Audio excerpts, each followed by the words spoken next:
All right. Good morning and welcome in House Edge Live here on Casino Gaming Central. CCC, you got it right. Happy Hump Day. I can't believe, as I said this last week during the live, can't believe it's already Hump Day. It goes so fast sometimes. Like these weeks just kind of, I think I said this a long time ago, right? About like living where your feet are. And man, it's just like when you're busy, which is busy's good. Boy, time just flies. Anyway, so wow. So good morning, all. Let's get to it here. We're gonna play a little bit of craps today. Yesterday we bombed hard on blackjack, and video blackjack is not the most exciting thing to watch somebody play, but it's what I have available to me. But yeah, we'll do some craps today. And of course, our reminder. I'm on the wrong screen here, aren't I? I'm on the wrong screen as always. I should be here, and then we go here. Look at that. See, that's how the animations work. Reminder of why we do it, right? This show. I know that Ken does shows like this where he gives you some wisdom. G and Jeff last night went live for the last time this season. This season, maybe we'll get him back, right? It's all for one reason, right? And most of us, some people are out on YouTube just to make a buck. So you got to be careful, right? Some people are on YouTube to help you get past this hurdle, which is this, understanding that the casino is at war with you. They are, right?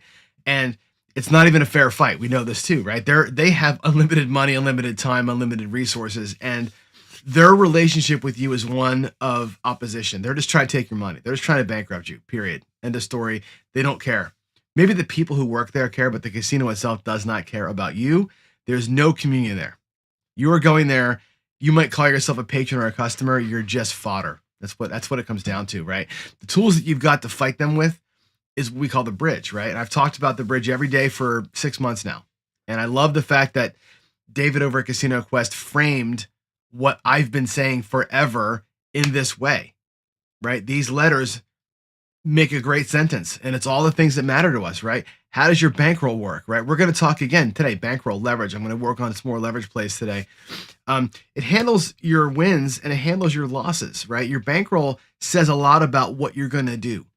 Your risk says a lot about how are you going to be while you're doing it, right? Whether you can identify the opportunity to stop playing or lean in depends on your discipline. And if you go in there without a goal, like we talked about yesterday, you're just going in there blind. You're hoping for anything to happen, and that's not a good recipe. And your brain, your emotions won't let it sit. All these things stitched together, I believe, to make your experience better. It's not going to guarantee you a win. It's not going to guarantee you won't lose. You're still going to win. You're still going to lose, right? This controls the experience, and it controls the level of wins and losses. Your identity or your identify muscle determines what you're going to take, when you're going to recognize when to flex discipline. That's what this is about. It's not about guarantees or anything like that. People seem to think that I'm preaching this secret sauce, and I'm not. It's not secret sauce. It's just sauce. I'd rather go in there with something than nothing. And that's kind of what it is. The casino's got all of the sauce. And most people go in there with nothing. And that's the important part of this whole thing. So, yeah. So what's going on in the craps world or the YouTube world anyway? I've got to expand my horizons a little bit, right? Because I used to be just a craps channel. And so I would report only on craps goings on, right? So like, for example, Jeff and G last night went live with their last of the season anyway, show for You Think You Know Craps and dice throwing techniques. And that's been a great series, by the way. If you go back, now I've watched them all, obviously, and you watch them kind of as they happen. And a lot of times what happens is you watch them as they happen, and it's good and it's great and whatever. Go back and rewatch some of those things. If you go back and rewatch them, because now it's funny. It's like a rerun on TV. Like, you know what's going to happen. You know what they're going to basically talk about in these shows. But the first time you watch it, you're just kind of like, okay. And you're kind of like just catching what they're saying, but you're not really absorbing it. Go back, rewatch it with some notes and absorb what they're saying. You may or may not care about dice influence or dice throwing. You may not care about it, but as he's throwing dice, as he's explaining the whys and the wherefores and all that stuff, G is exposing wisdom and experiences and great storytelling, and you're going to catch all that the second time you watch it. So go back through and watch it again and just enjoy the show. The first time you're like this, the second time you can, oh yeah, that's great. And there's nuggets in there all the time. When I go back and rewatch these guys' shows, I take notes. I really do. They don't believe me, but I take notes. A lot of times the notes that I take become things I talk about on here, right? I may forget where I heard it from, right? So I don't always give the credit back because I forget sometimes. But all of that, there's this great wisdom in there. Sometimes there's goofy shit that, can also be something we can talk about, right? I think that's very important to do. Go back and rewatch us, and go back and re-listen to Casino Tears. Go back and re-listen to the Full of Chips podcasts. Go back and rewatch Ken's stuff. Ken, by the way, if you haven't been watching Ken from Ken Knows Gambling, he's putting a book out, not a gambling book, which is very cool.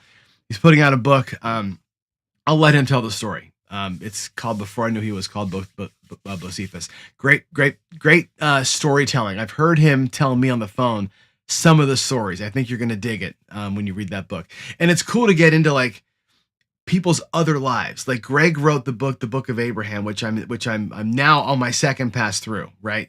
Speaking of reading things twice, right? Which is an amazing faithful tale, right, of his faith journey. It's amazing. You don't know that about Greg. You guys don't know that side of Greg. I've known that side of Greg for a long time, right? But you don't know it. Now you do because you put a book out. We didn't know that side of Ken until he puts the book out. It's great stuff. So go show some patronage to these guys when Ken releases it.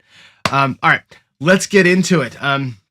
Great Craps Leon, good morning to you. And one of my favorite people in the world who we have to play sometime, James Newberry. When I get to the East Coast and I'm actually there able to play James, we got to get together sometime. All right, here we go. Am I going to be in Vegas? No, I will not be in Vegas probably till the new year. Just, too much money being spent because it's the holidays, right? Holidays is I'd love to be down there once a month, but the holidays, you know how it is, right? We got so much to do and so little time and so little money to take care of everybody. So yeah, we'll go down in January. All right. So I want to get back into, I would rewatch. Sure. We got to get back to Craps Chat. My God, I'm so busy, Skill. I'm sorry. You should totally rewatch Craps Chats. They're so good. They're so good. And again, it's like, in an hour and a half, 2 hour show, if you watch it the first time you're cracking up and you're doing your chat thing and all that kind of stuff, the second time you watch it, just pick the nuggets out. There's always such great stuff there. Yes, dynamic. I will 100% do that. I will. So I'm going to do it two ways. One way I can prove, one way I really kind of can't, right? So what I'm going to do, I'm going to try, God help me. I'm going to try. I don't know how else to do this. On the live shows here on the channel, I'm going to build a bankroll. I'm going to go to the craps table. I'll deal Bach. I'll deal roulette, all the things. And I'll try and build a virtual bankroll here just so you can see how I do it. You can watch me play. At a real casino, I can't do that. I can't film, especially here in town, right? My little the little walk up, they call them card rooms, right? The card rooms here in Wenatchee, you can't really film in there. So all I can do is say, I went last night and I lost, or I went last night and I won. What I thought about doing was kind of bringing home the chips from the session to show you the chips that I've got in my hand and then go cash them in the next day, kind of a thing, like to prove how many chips I've got, but I don't know how else to do it. But I'm going to document what I do for sure. And it's going to be small potatoes, right? Because here in town, our tables, besides all the stupid side bets, or the carnival games, the blackjack table here is good. It's a 3-2 game. It's a four decks, 3-2, deep penetration. But it's 3 to 400 is the minimum maximum. Can't go very far with it. So I'll probably be buying in for a couple $100 and looking to win 100, something like that for the first X amount of time before I start upping bets up again. So yes, I will totally document the whole thing. So for sure. Lou's going to be in Vegas next week. Good for you, man. That's awesome. All right, here we go. Let's get into some leverage play. Now, I talked about it yesterday, and my thoughts on leverage are basically this. If you continue to same bet or let your stuff or do the same thing every time, you're limiting your ceiling. Okay. I also believe in a couple of basic theories in gaming. One is obviously same betting is going to destroy you. I believe that, what was I going to say? I believe that using your wins to get the bigger bets is a better way to get bigger bets than coming out of your pocket. I believe that bigger bets are the way, by the way, right? The bigger the bet you can get, the faster you can get out. You don't got to sit there and suck tailpipe on $10 bets trying to make $100. you're trying to use $10 bets to make $100, you're going to be here a while, right? And it's just the way that it is. If you can get bigger money out there, you can make that $100 or that $200 in quicker succession. I want to be out quick. So leverage is a way that we can use our bankroll to make quicker exits if we can do it. But I want to use leverage, bigger bets, without dipping into my pocket. So I gave the example yesterday of like investment banking, right? Like if you're going to be an investor and you invest 10 grand in the stock market, and every month you pull out all your earnings and all your dividends and you leave 10 grand in there, you're going to tread water, right? Jen and I were talking after that. A better example of that is a savings account, right? You put 10 grand in savings and you earn your little 1% every month, and you pull the 1% out. Great. You pull the 1% out, you go buy yourself dinner, but that's all that it ever will do. It'll never get any bigger than the 10,000 if you do that. If you leave your interest in, next month you get a little bit more interest. And in 5 years or 10 years, the interest starts to compound, right? Because your balance becomes bigger. That's the whole idea behind these bank accounts you're going to give to the kids. You're giving a kid, a newborn, $1,000 and saying it's got to stay there. By the time the kid's 18, they'll be worth $3 grand or $4 grand or $6 grand, whatever it's going to be, right? If you just said we're going to give you $1,000 and every month you're going to take out the 6 cents that you earned, that's going to be nothing. That's the idea here with the leverage stuff. So here we go. Let's go stay here. If you have comments and questions, by the way, please put them in as we go. I need to go here. There we go. Look at that. You can almost see the whole thing. By the way, I'm working on getting my real felt ordered. As you know, we have logos now, and so it's on the way. Here we go. I've got 4 shooters worth. We're not gonna use the come or the pass line, so I'll just put it down here. 4 shooters worth, and 130 is the bet size. Okay, we're gonna 130 across. Now again, when I talk about leverage plays, I don't really care what you do strategy-wise. There's going to be 110 in, $10 each, 4 and 10. Whatever strategy or bet principle or whatever you want to call it. Jeff did his normal I don't play strategies rant last night, which is always great. It doesn't matter what you do here, right?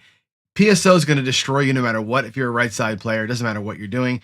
As long as you're getting out of your hands quickly, it doesn't matter, right? If you want to play a drawdown, like Jeff plays a drawdown, he plays from 330 to 220 to 110, and then he's kind of done, or he can play from there. Whatever your system is you want to play, I don't care what it is. What I'm looking at is trying to play this same system, and I'm going to play a little bit of what we call duck and cover today. I'm going to play that same system, but at a higher level, because right here I'm got 130 out there to win like $35, right? This is not a great ratio, but if I can make this work once or twice, and this comes into money management and discipline, we might have a shot. Okay. So, and again, it's all dependent on the rolls. I may lose all 4 shots today and we go out inflamed, right? But here we go. 130. My first mission is this. I'm going to play 130 4 times right here and get 3 more cracks at it. My first mission is to get this money back off the table. I want to be able to put it right back over here and say, I'm going to play 130 again. That's goal number 1, bankroll, rack management. Goal number 2 is to make a little bit extra money by whatever means necessary, right? If I can put a little bit of money up in the front of the rack, then what that means is instead of like normal, just stacking the profits and trying it again at 130, we're going to put the profits on top of the 130 and play a little higher and do the same gambit. I'm always going to risk no more than 130, but I'm going to try and leverage it up and make a little more. Here we go. Let's get the bubble craps machine out. Hopefully the glare is not too bad, and let's get it on. All right, we got us a 9 for the point. Now, what I'm going to do here again is going to be a little bit of a drawdown. We're going to take the number that hits down to $10. That's the plan. Okay. Hopefully we don't get 7s too early, and it doesn't bite me in the rear end. All right, there's a 5. Okay, so the 5 is going to pay $35. What we do is take the 5 down and make it look like 35. A little bit of a regression there. And I'll put the money up in the front of the rack until it's worthy of going to the back. All right, there's $50. Out of the 130, 50 of it's back in the rack. We're going to try and get 3 green hits if we can. If we can't get 3 hits, Okay, Sarah. Here we go. That's going to be an 8. Now, what I'm going to do with the 6 and 8 is leave them up. Okay, $35 on the 8. I'm going to take my 9, though, down to $10 and bring back another $50. Okay, 2 hits in. We have 100 in the rack. We're out there for 130. I need one more green hit to make this work. Okay, I'm actually going to cheat a little bit too, by the way. I'm going to take $10 here in whites, like I would have in the rack. I'm going to need whites to do some pressing. This is my drink tip and power press money. All right, just I'm in for 134 times plus some whites. Here we go. And it's a 5. Okay, so the 5 wins $14. We're going to go 15 for 1 out of my rack. It's my power press money. And put it all in the 5. Make the 5 look like $25. That's my first move there. So we're not going to collect here. We're going to collect a green to get out of this hand, if we can do it.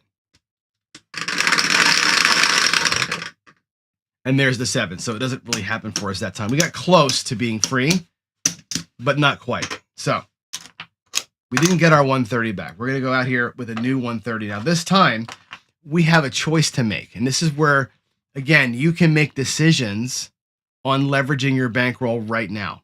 One is, I'm not going to use leverage until I'm ahead. The second choice you can make is I'm going to use leverage all the time. I'm always going to try and leverage up the bets with whatever came back. The conservative in me says never risk more than 110. Okay?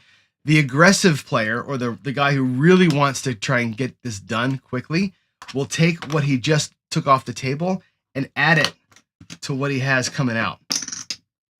So it looks like this, right? Take your initial 110, and we're going to go out here in the middle like so. We're going to take $25 there and make these look like 60. Make those look like 30. So you could take what you took off the table.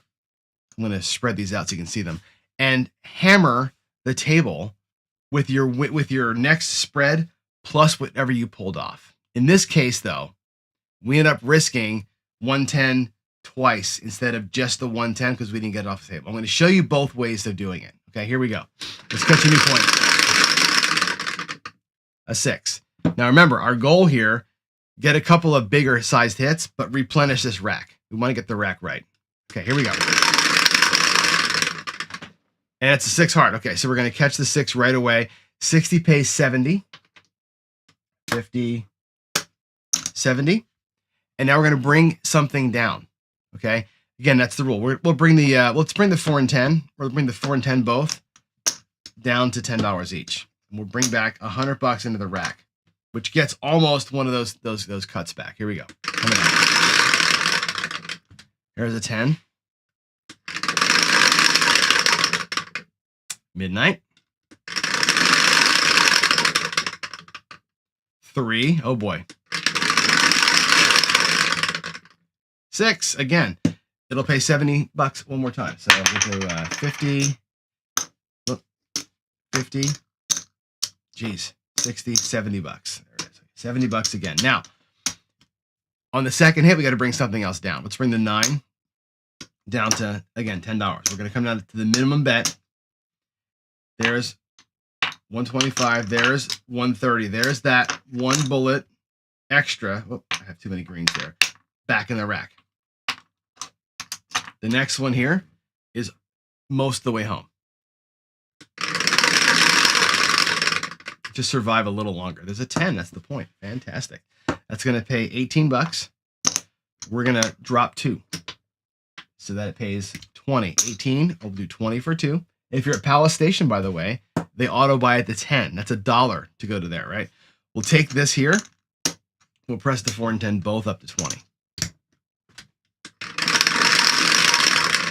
And we're out. Nope, not yet. Okay, out on the 8. Let's go. I'd love to get a 6 or 8 in the middle. We catch a 9 again. Drop $1. 10 pays 14 or 15 for 1. So now it's a quarter.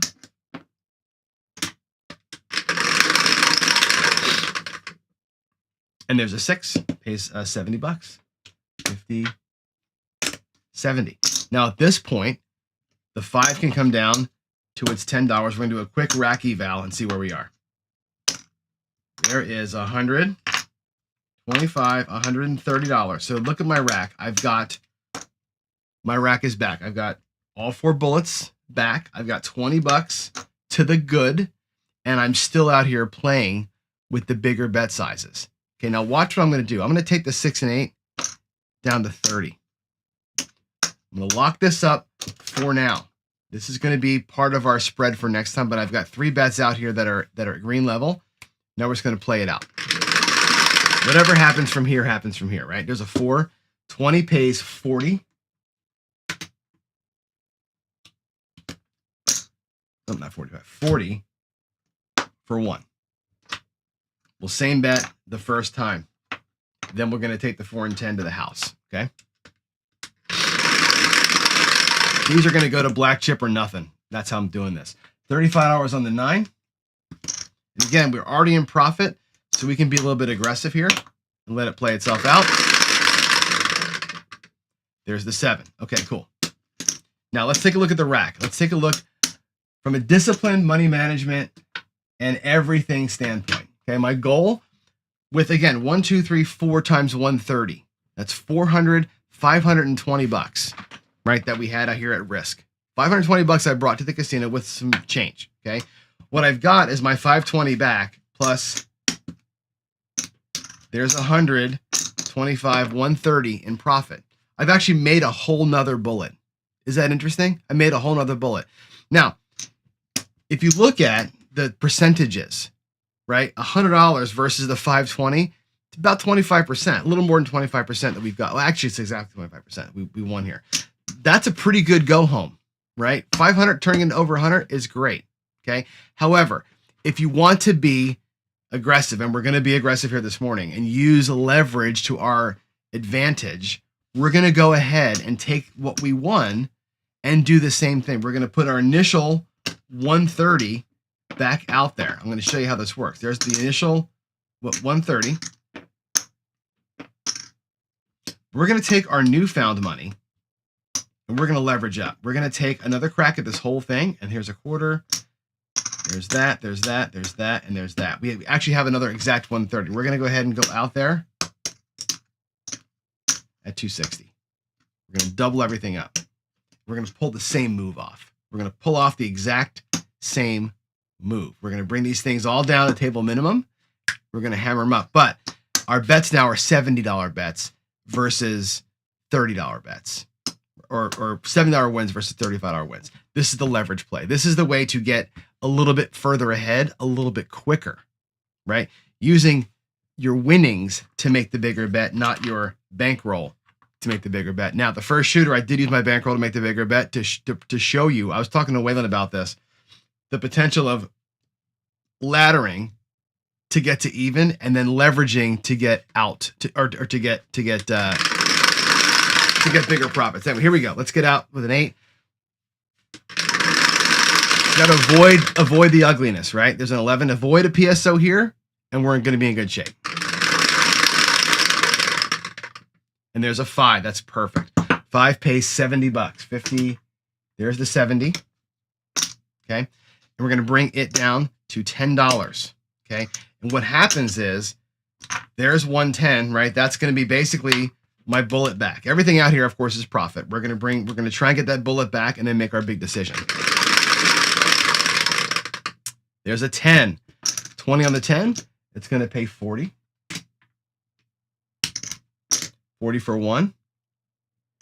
And again, the 4 and 10, we're going to split those up. We're going to get them to, I think, 25, 35 there, 25, 35 there. I'll take the $10 back. 35 is a great number, by the way. 4 and 10. You know why. We're gonna go ahead and do the we'll do the flip on those things now, on each one of them independently. If we can catch them. 3 craps 3. And there's the 7. So our gambit didn't work, right? We were trying for a miracle here. It didn't. Well, you ended up with still, we have our bullet back in profit. But what we were trying to do was get a $70 win there and a $70 win there. and be out of here with an extra 200 bucks. That would have been the goal. Let's start it again.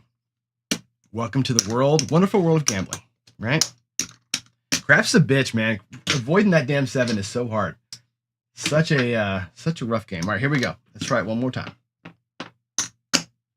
There's the 10 for that. I actually need, you know what I'm going to do? I'm going to put this back here and take a clean 130 out. This be a little bit easier to mess with. All right, there's a clean 130. Okie doke. We have a bullet and a quarter to make up. There's a 6. It's like the human drama. Remember that old Jim McKay thing? All right, there's an 8. We got $35 on the 8. Let's do the same old thing, right? 35 bucks on 8. We'll pull the 9 down to 10. And again, I'll rebuild the rack here as quickly as I possibly can. 8 again. That was going to be a you know what, but the dice just turned over on me. There's a 5. Okay, the 5's out. There's that. Again, looking for 3 green hits if I can pull it off. Right, there's a 6. That's the point. That's 35 bucks, and we are out of the hand. Okay, I'll bring the 6 and 8 both down to $12 each. I'll drop the $4 out here, and we'll be out. Okay, now 3 green hits. We're out at 64 across. It's a beautiful thing. That's kind of the way you draw it up. There is 130. There is 125. If I break this one up into nickels. Actually, nickels. I'll do nickels and some pennies. There's 25 bucks. Right there's another 130, and we're back. Okay, we have profit in the rack. We have 64 across. We have a new point coming, and we get to play. Now, if we can make a little bit of money in here, the next one is 110 plus whatever. All right, we got a 7 on the come out. Good time. There's a 4. There's a 6. That'll pay 15 bucks or $14. And again, you can easily just say, press it, just get it to 24. You don't have to power press. I'm going to put the whites over here, by the way. We're going to need those later. Don't need to always power press. It's nice to get it to 30, but when you're light on the power press money, it's a little tougher. All right, 9, 15 for 1. Looks like a quarter.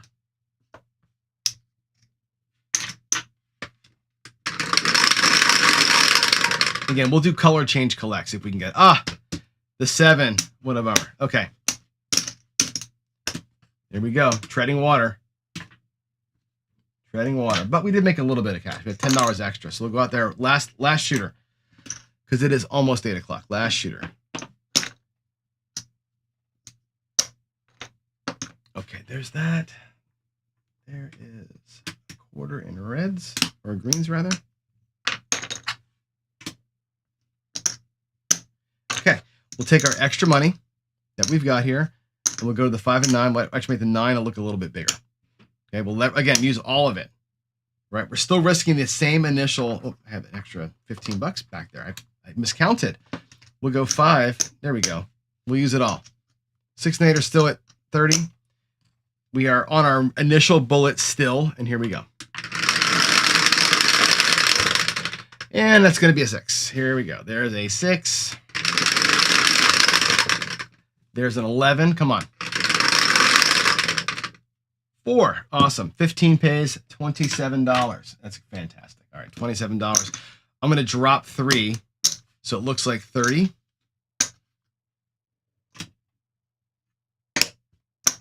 And so the 10 goes to 30, and the 4 also goes to 30.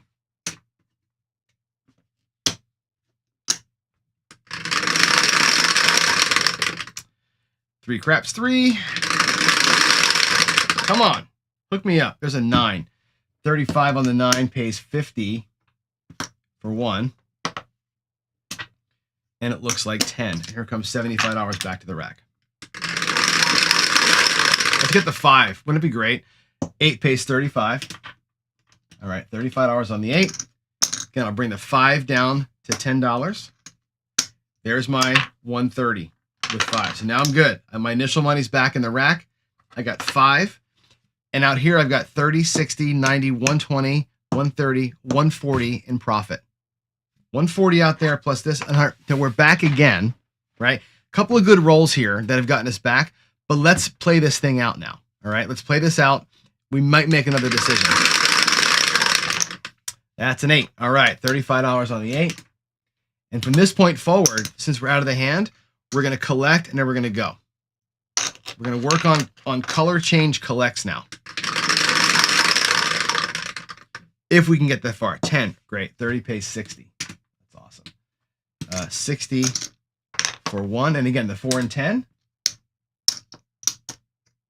are going to be full presses, right? We're going to go to 75. We'll take back the 15 bucks. I'll just put it to the 4. Actually, I'll make the 4. I'll power press it to 50. We'll get them both up there. One's at 75, one's at 50. Those are just kind of on their own little steam. 8 hard. $35 on the 8. Fantastic. Looks like 60.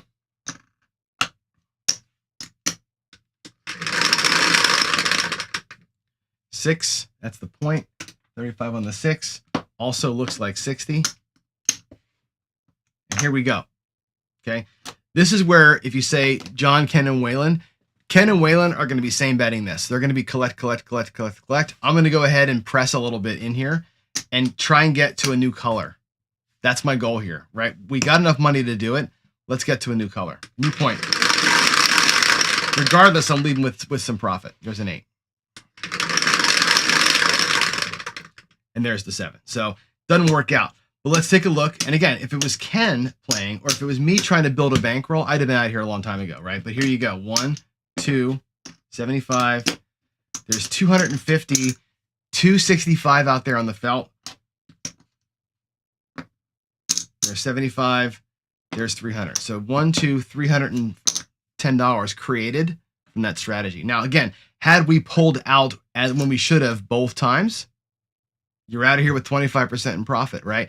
But I'm trying to demonstrate how to keep getting the bets bigger from the win, not from your rack, to show the potential of it. And that was the idea there. So yeah, normally money management style, I'm not playing that long, right? But in interest of kind of showing how the idea works of using wins to keep getting the bets a little bit bigger across and trying again, I think that's an interesting way. 2 times we recovered not only from here back with profit doing that, but got to a pretty good little profit level, right? So anyway, that's it. You've got to use your brain to get out of the game when you're up like we just were.